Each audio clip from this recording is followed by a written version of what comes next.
পৌষ মাসের শেষ শনিবার ঘুম থেকে উঠে বেরিয়ে পড়লাম সিধা মায়াপুরের উদ্দেশ্যে। দেখতে দেখতে আমাদের ট্রেন চলে এলো স্টেশনে। আমরা ট্রেনে উঠে পড়লাম এবং বাইরের অপরূপ সৌন্দর্য রূপ এবং যে দৃশ্য, সর্ষে ফুলগুলো দেখতে দেখতে আমরা ধুবুলিয়া পৌঁছে গেলাম। ট্রেনকে টাটা দিয়ে আমরা টোটো ধরে নিলাম।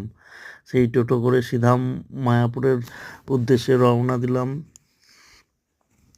এবং সিধা মায়াপুরের মন্দিরের কাছে আমরা চলেও এলাম এবং ভিতরে ঢুকেই দেখি যে অপরূপ সৌন্দর্য, সব ফুল, চারিদিকে বাহার ফুল, এত সুন্দর সাদা, নীল, হলুদ, লাল। এই টাইমে আপনারা গেলে দেখতে পাবেন এই ফুলের বাহার। হ্যাঁ, এত সুন্দর লাগছে, একদম মনে হচ্ছে এই ফুল দিয়েই গোবিন্দ রাধা মাধবকে সাজায়।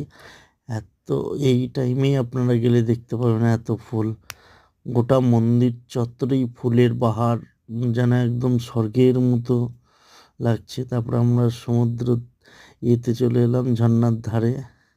ঝর্ণায় দেখছি কি সুন্দর জল পড়ছে। আবার ফুল দেখতে দেখতেই সারাদিন কেটে গেল আমাদের।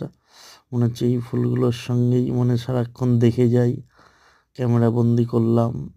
দুই একটা তোলার কথা বলছিল, কিন্তু ভয় লাগলো তাই তুলতে পারলাম না।